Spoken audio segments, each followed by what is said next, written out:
Welcome everyone. Today it's going to be really fun. We've got a quadruple A game to talk about with Skull and Bones, and this is a tale that's more than just that. It's one of the industry, yes, and it is absolutely typical of so many of the problems our industry has faced, especially with big live service games, but it's also a story of something else. It is a story of government intervention with Singapore. And that's actually very, very impactful, you're going to see as we progress through this story. So, obviously, the game is out. It had its open beta, it had early access, where of course you could spend more money in order to play the amazing game early, but now it's out, the critic reviews are there, and we're seeing a 61 top critic average and a 15% critic recommendation. And certainly there are some outlets that are giving this just like a 7, whatever. They're like, it's not the most offensive thing in the universe, it's not amazing, whatever. If you want to just do some pirates, you can go do some pirates. A lot of other outlets, though, we're seeing 4 out of 10. Basically, this game is the worst. How have they managed to actually regress and get worse in almost every way? That's absolutely something that speaks to a baffling development process. Still, a lot of the points stand. In terms of what OpenCritic has been able to capture, only 2 out of 15 reviewers have actually recommended that people try the game. And going to Sherry Faulkner's review for PC Games N, which was a lovely 4 out of 10, well, I just think this is great. Crafting weapons is tedious thanks to the loading screen that appears every time you use the craft feature. Wow. I mean, how many times have excess loading screens pretty much damaged the flow of a game? Obviously, I think you know what game I'm thinking of there. This is one of the many recurring loading screens that collectively hurt the game's pacing. You'll suffer from them when you get off your ship, interact with an NPC, or dig up some treasure. Coupled with the fact you can only disembark at specific zones and have to be on land to fast travel, Skull and Bones starts to feel less and less like an open world game. The idea of you essentially just having to load into all of these different instances of an area, that just completely destroys the vision of the game being open world. So that's brutal, and it's especially brutal in a time where quick loading screens are actually becoming very, very normal, to the point where, well, consumers are just going to expect them. Now, for a more positive review, PC Gamer gave it a 68. I say more positive, but it's only 68, that's not particularly high. But anyway, the point is, this is some details on crafting. The live service rhythm defines Skull and Bones even before it hits its endgame. It's basically impossible to just buy enough ammo with silver except in small quantities at outposts. No, to get enough to feel well equipped, I must craft en masse, which requires a grind for materials. Granted, I didn't start to run out of ammo regularly until late in the game, and small portions can be looted. Small mercy for the cash rich. If you want to just fast travel everywhere and unlock stuff quicker, in-game currency is available for real-world cash. So that's absolutely lovely. And then diving to another one, I thoroughly enjoyed Skill Up's video. It was fantastic. And as he pointed out, well, they have actually spent, right, a decade making a game that in every way is worse than the game that inspired it. You see, the way that this all happened is Ubisoft Singapore did some sort of wave and ship tech. We saw an early version of that in Assassin's Creed 3, right? But then you move from Assassin's Creed 3 into Black Flag, and Black Flag was honestly a stupendously strong experience, a very, very good game indeed.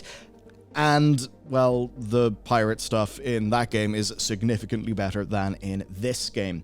Of course, there's probably more longevity, right? Looking here at this, but is that longevity in a way that is fun, that feels good? No, it is the usual grindy business that has to exist for the format of game with a business model like this that it is. So the point basically is, it's almost all contextually bad. You've got actual gameplay that basically is perfectly acceptable, arcadey, sort of piratey game, but the overall experience, though, it is a product, that's the bit that's a problem. Of course, this is a concept that I think is extremely important for us to think about as we actually discuss games. We continually have this issue of seeing really good games or really good bits, but they're ruined because of the overall experience, be that sort of larger macro design, or be that it's, it's monetization, it's progression, that kind of thing. And that, I think, is one of the things that actually sets players against developers, because the thought here is, developer, why have you done this? Why have you made this game for us? It is worse in all of these ways, right? And you as a consumer feel somewhat betrayed. You think back to, say, playing Assassin's Creed Black Flag, thinking, wow, I paid a normal amount of money, I got Black Flag, it was a brilliant game, fantastic, everyone's happy. Now, of course, you look at a similar situation, you're like, okay, great. This is barely even a shade of a part of that game. It's more expensive. It's more deeply monetized. Developer, why have you done this? And that's the bit that's unfortunate, because the actual game developers working in this game have done plenty good stuff. As SkillUp is saying, it's not like the arcadey pirate stuff is particularly terrible. It is management. It is business. It is planning that has let this sort of thing down, and the people who lose out from that are us as consumers and developers who are throwing years of their careers into making well-polished bits of a machine that overall just doesn't work that well. That's kind of the issue. So if you played Black Flag and thought, wow, this is offering me a complete fantasy. I can be a swashbuckling pirate on islands, on my ship, boarding other ships. What is this game? It is lesser in every single way. That means we cannot blame people who think that the industry is going into a form of systemic decline, because that is how these games make them feel. Okay, so we're going to talk about how Skull and Bones actually happened. This is a tale of management, it is a tale of government, and the government thing is actually fairly interesting to me. As an example, here in Northern Ireland, NI Screen, a sort of local screen development agency, does quite a lot of funding for the games industry. I have indeed received plenty of funds. You'll actually see them in the credits for our first game, The Pale Beyond, that we released. So it's the sort of thing that I'm fairly used to. I think that means I can at least give you guys a bit of a sort of a bit of a perspective that's actually got some experience in this, because I've absolutely seen the pros of this, and you know, there is I think a very real debt of gratitude that we would owe to the people who we worked with at NI Screen who did help get us up off the ground. But there is a flip side to that, and there are struggles. But before we get into that, well, the vast majority of people who watch this channel are in fact not subscribed to the channel. And I get it, that's kind of how I do a lot of YouTube, you know, you pull the home screen and bam, oh, that looks interesting, you click on it. The thing is though, the way the YouTube algorithm works, it likes happy signals, that's sort of what I call it. So whenever you subscribe to a channel on a video and then you watch the video, that's YouTube basically thinking, oh, look at this data. Ah, people are liking this, we'll spread it to more people. So by liking our videos and by subscribing to the channel, it is a way of zero cost, other than perhaps 5 seconds, where you can help us on our mission, help us do what basically we are here to do. That is why, you know, there is, you know, research team behind all of this. It's not just me winging it. Like, we really do care about doing this sort of thing right. That's and you know, I want to do more of that. So it is appreciated. It does help. With that said, let's talk about how Skull and Bones even became a thing. So you have, thinking about Ubisoft, right? You've got X-Defiant taking on Call of Duty. You've got Rainbow Six Siege taking on Counter-Strike. You've got Hyperscape to Apex Legends, and Skull and Bones attempting to be, I don't know, World of Warships or Sea of Thieves or something like that. The point basically is, when you look through a lot of Ubisoft's portfolio, you can see they were just trying to do a big entry in this thing. You know, they had their different flavors of loot shooter. They were going for multiple, you know, battle royale projects. They really, I suppose, were trying to have this thing where across their IP, somebody could have a full gaming experience. Every modern in vogue genre within the Ubisoft library. That plan, of course, is not one that's went particularly well for them. Let's get into things. Now, this is thanks to Matt at IGN and some of his interviews with key team members on Skull and Bones. So because of that work, we've got a fairly good idea of what's been going on. So in 2017, this game was showed off at E3. Do you remember that, right? It was like, oh man, Skull and Bones, cool. I'm really glad they're doing something with this whole Assassin's Creed Black Flag thing. I really like that. Yeah, well, years past 2017, of course. That's roughly when Suicide Squad was getting itself going. So, yeah, real fun time for the industry. Lots of great trends back then. So, cinematic trailer, gameplay, multiplayer, combat, a big shared open world. Interestingly, even in 2017, there was no boarding action. It was just a cutscene where, you know, you get close. Now, at launch, this has been reworked to being a grappling hook weapon that you've got to hit with, and then there is a cutscene. unfortunate, certainly a key part of the piracy fantasy that doesn't exist here, and that's something that fundamentally changes what this is. If you look at a game like Sea of Thieves, it is a quite lovely combat sandbox. I'm sure you've seen the hijinks people have pulled, smuggling their way onto someone else's ship, doing all sorts of crazy things. The sort of thing that leads to what I would almost call a Battlefield moment. I mean, do you remember the Battlefield 3 marketing? People jumping out of a jet, pulling out an RPG or a sniper rifle, killing the person who is in their kill box and then getting in their jet or something. All that amazing stuff. And that's amazing stuff that only really happens because of the possibility space of the game's design. So whenever you clamp them down to the point where all that a ship is basically a hitbox with HP that goes to 0, and you can go close and perform a boarding action, which basically just means hit the loot button to get some loot, well, what you've done there is you've kind of just...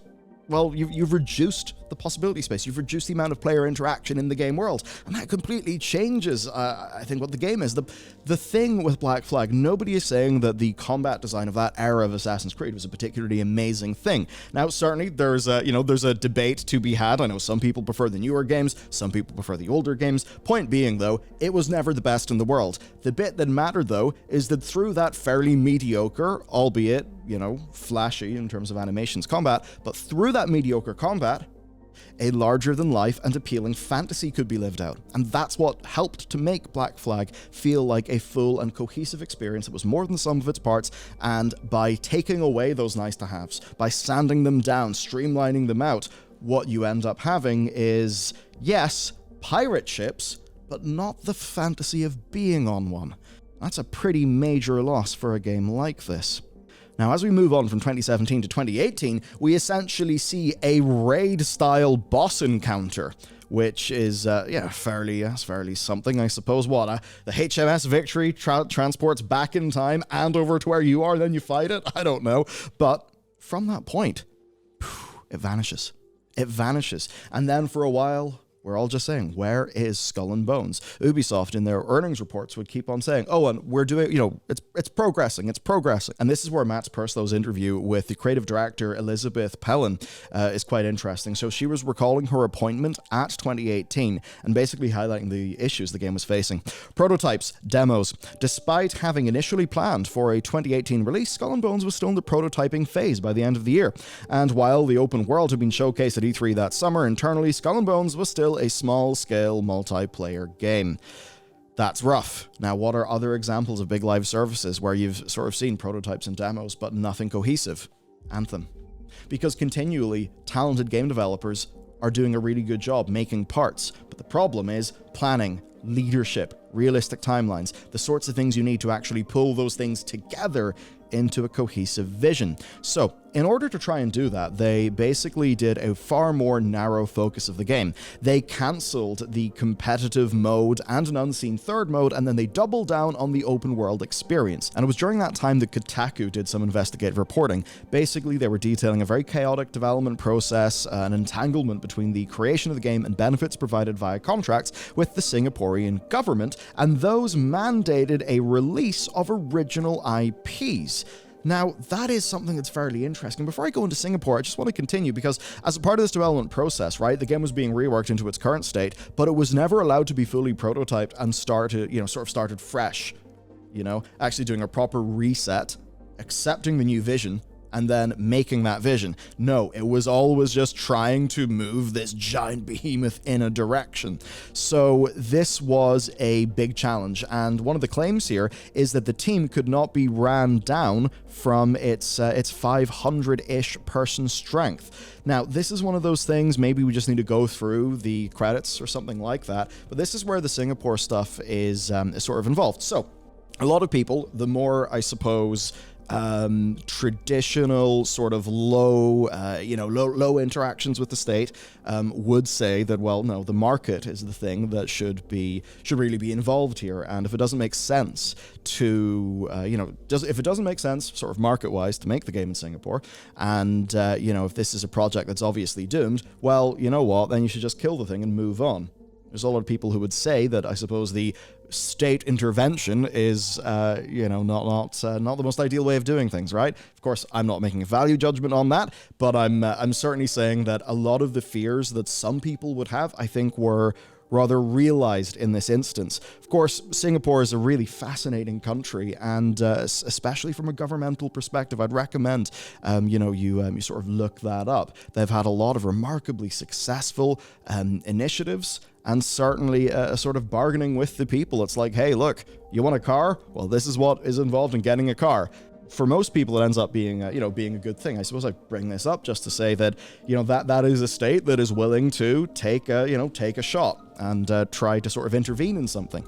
So often what you get is tax relief incentives. As an example, we have video games tax relief in the UK, where, you can get, 20-something%. And of course, we've got that. That's it is a tax break to our industry.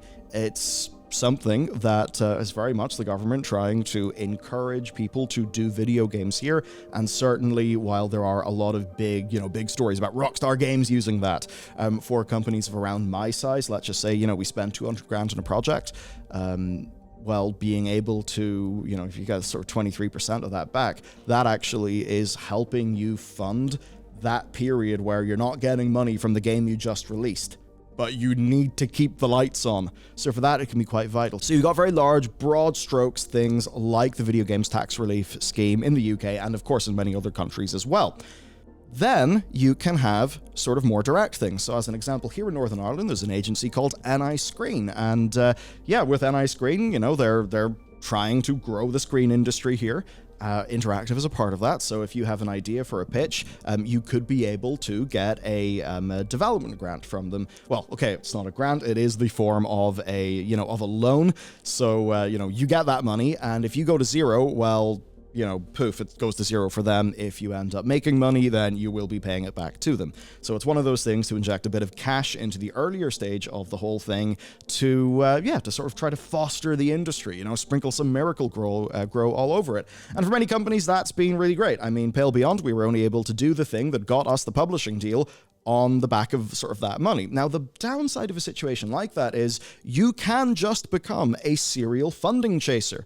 And I'm sure in your own industries, you'll see this where, be it a government fund or something, it's possible to just support the cash flow of your business by just churning out things that are never actually going to turn into a real game, but you can get a prototype fund for it. So that's the smaller scale. You can then get to that larger scale of, government or like state intervention. The idea here is that as a game developer, you are providing jobs. And in a lot of these countries or cities, what do they want? Well, they want to attract people who have got really good skills. Because if you have a large development studio, maybe you've got a few universities in your city, some of those universities maybe have a games program, you can see that beginning to foster a scene, and a lot of these places will say, hey, we want to attract people over to our country by actually giving them a good deal because we think it's worthwhile in the long run. Now, one big example of that would be with Kurt Schilling. So Kurt Schilling is a baseball player, but he liked video games, and he ended up founding 38 studios. Now, this is what led to Kingdoms of Amalur. Now, essentially, Rhode Island pumped so much money into that project, and of course, the whole thing goes kaput. In this case, we have Singapore.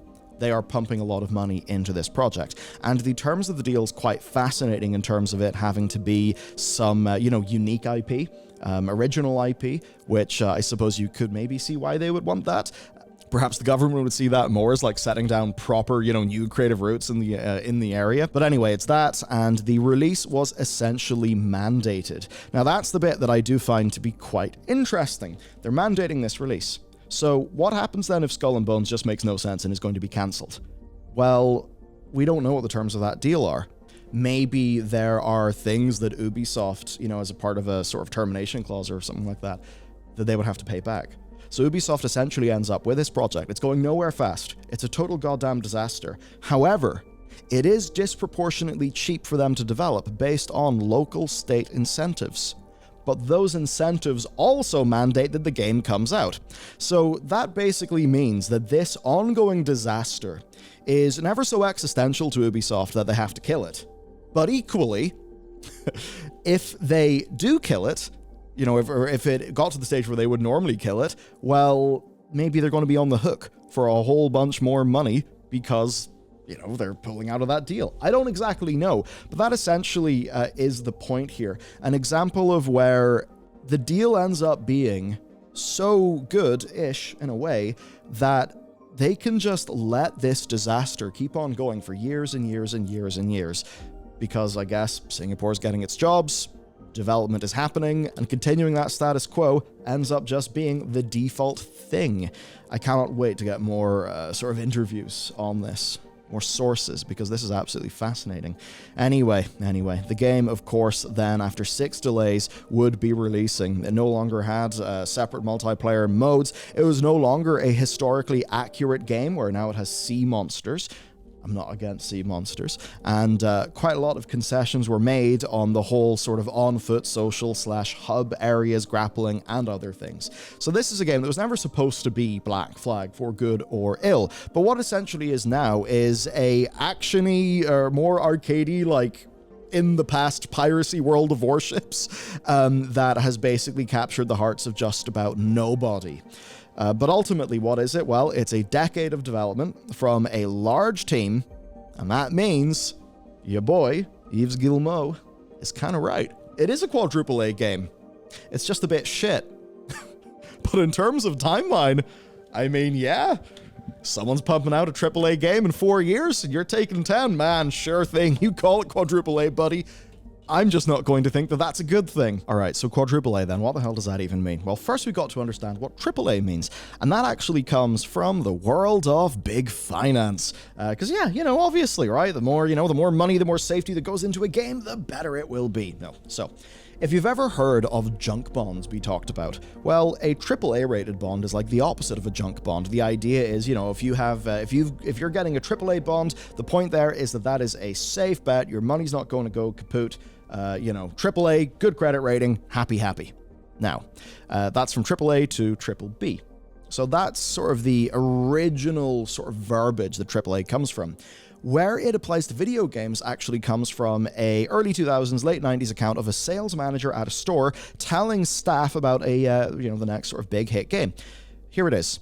I had played other games made by the same dev team, and they weren't that great. He said it would be a hit because, well, quote, because it's AAA, and then he showed me the sheet. Beside each game was a quality ranking written by the distributor.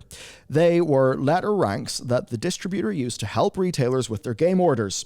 There were A games, B games, and AAA games. Magically, no game ranked below a B. So a lot of that same stuff from the bond market actually was applying here. And that's because, well, what are you doing in this instance as a distributor or whatever? Well, you've got to make sure that your clients are purchasing a reasonable number of games. So you have a bit of a rating system like, hey, this is, you know, for everything that we know, this is a AAA rated game, you guys should buy it. So originally, AAA was basically just saying this is a big budget game, pretty safe bet, a lot of people will be going into your store to buy that game. And obviously this is before we're really dealing with digital games, right? It's, well, I mean, obviously it's digital, but, you know, you're getting it in a physical disc. So it came from that, and then it was basically used as a marketing thing to say, hey gamers, this is a AAA game. So you knew if it was a AAA game, it would be a certain level of quality. And when we then moved to quadruple A, well, what that's basically saying is, hey, this is a bigger game, a higher budget. This is the biggest thing ever. But of course, the sort of the truth here is that's a complete load of bollocks from the past. And indeed, if we think back to the past and think of great AAA games we played, well, those are only the ones that we remember. We don't remember all of the AAA games that sucked back in the day. So the point basically here is AAA just gets turned into a marketing thing, right? To basically try to sell the safety in a game so that we can invest in that game. And, you know, I do think that this parallel to sort of investing language is really powerful and useful here. Think about how players think about games. It's about investing your time. You know, investing your time into this esport versus that esport because you only have so much time and you want to maybe be Diamond League in one of them. Or indeed, in mobile games, players investing in their total account value. It's actually, you know, while not exactly what was intended for, I actually think it's a pretty powerful way to talk about games. Of course, the point though, is what makes this quadruple A versus, say, an Enshrouded or a Pal World or a Helldivers? Because the only thing that matters to a customer is do they log in, have it, and just play it and have fun. Where ultimately, all three of those game examples are significantly more just fun and sort of feeling like a safe bet to people than this quadruple A game would be. And of course, across the industry, we've seen quadruple A falling to pieces. Do you remember with the Initiative? The Initiative was the quadruple A studio founded by Microsoft. Who knows? Maybe it was always supposed to make the big system seller that maybe for the next generation of Xboxes will get them console dominance. But obviously, we then see those reports from the Initiative. It's going nowhere fast, high staff attrition, and then they basically end up with this working relationship with Crystal Dynamics. So Crystal Dynamics would actually be doing a whole bunch of the game stuff. And you're like, cool, so what the hell is the Initiative anyway? Of course, there's Ubisoft's other quadruple A game, Beyond Good and Evil 2. Where's that? I don't know. Do you know where it is? I don't even know if Yves Guillemot knows where it is. I don't think anyone knows where it is. So there you go. Quadruple A, load of bollocks. Although, I suppose it technically, you could see it as being in line with the amount of time, effort, etc. that was poured into this game. I think our big lesson here, though, is sometimes if something ain't right, kill it. And as much as, I can look at the Singaporean government and think, right, lads, okay, so you guys, you want to foster a games industry. Great. That's cool. From everything I understand, they've got great universities, great all that stuff. Fair play. But if you're doing it to the point where, basically a bunch of pencil pushers are trying to keep a project going when it doesn't make, in the grander sense, much economic sense, well, that's bad for Ubisoft, bad for developers, bad for customers, bad for Singapore. It's bad for everyone. Very bizarre. I think that's our message. So that's it for me today. Look, I would appreciate it if you click the subscribe button. It actually does help quite a bit. In fact, me asking just 2 or 3, 3 or 4 times last month, it actually led to us having some of the highest subscriber numbers within a month we've ever had, which was kind of insane. So yeah, it does make a difference. I'd appreciate it. Thank you. And of course, check out this video next. I'll see you over there.